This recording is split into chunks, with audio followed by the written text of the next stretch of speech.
Bonjour, aujourd'hui c'est le 23 novembre, bienvenue à notre méditation. Proverbe chapitre 16, verset 3, recommande à l'Éternel tes œuvres et tes projets réussiront. Ça semble très simple, mais ça marche. Nous vivons dans un monde compliqué, confus, n'est-ce pas? Et nous sommes des êtres qui sont très limités dans le temps et dans l'espace. Par exemple, vous ne savez pas ce qui va vous arriver d'ici 2 minutes. Vous ne connaissez pas ce qui va se passer demain. On ne sait pas. On n'a aucun contrôle de notre avenir, vraiment.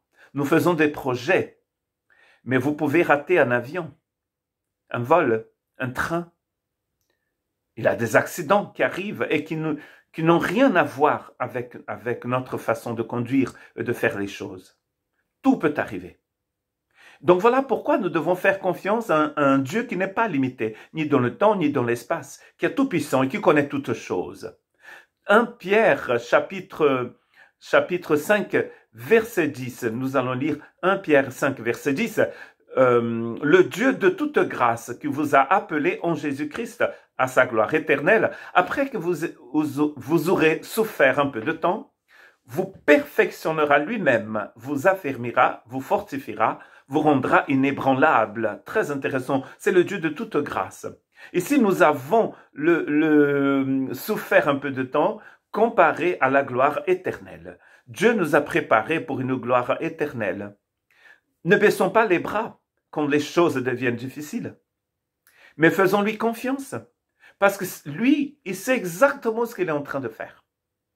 Il y a des choses qui nous arrivent, c'est parce que nous avons semé et nous avons récolté le résultat, en fait, de notre labeur, de ce que nous avons semé.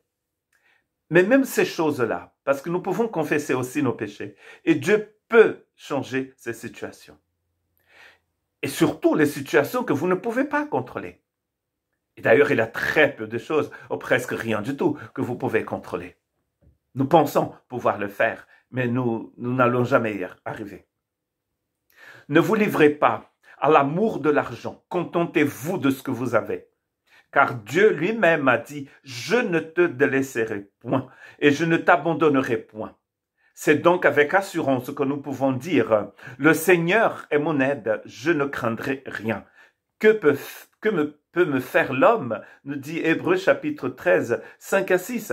Et à la fin, dans le verset 6, il est en train de citer le psaume 118, verset 6. L'Éternel est pour moi, je ne crains rien. Que peuvent me faire des hommes? Si vous enlevez cette phrase, l'Éternel est pour moi, ce texte n'a pas de sens. Si on commence comme ça, je ne crains rien. Que peuvent me faire les hommes? Bien sûr que je crains beaucoup de choses. Sans Dieu, nous ne pouvons rien faire. Nous vivons dans un monde compliqué, confus, violent. D'ailleurs, le monde a toujours été confus et violent, n'est-ce pas? Le salaire du péché a toujours été la mort. Regardez Sodome et Gomorrhe, regardez l'Égypte pécheur, regardez Babylone et Rome et tous les empires, l'empire perse. C'est toujours la même chose. L'homme qui veut le pouvoir. Les plus petits qui sont massacrés par les plus grands. Mais ici, Pierre nous dit, Hébreu nous dit qu'il faut nous contenter de ce que nous avons et faire confiance au Seigneur.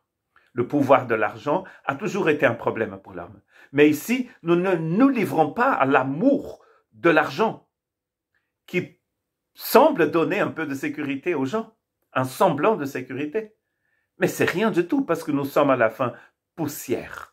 Et avec Jésus, nous avons donc cette espérance d'une gloire éternelle. Nos yeux sont fixés, comme nous dit Hébreux 12, fixés sur l'auteur de notre foi, Jésus-Christ. Que Dieu vous bénisse.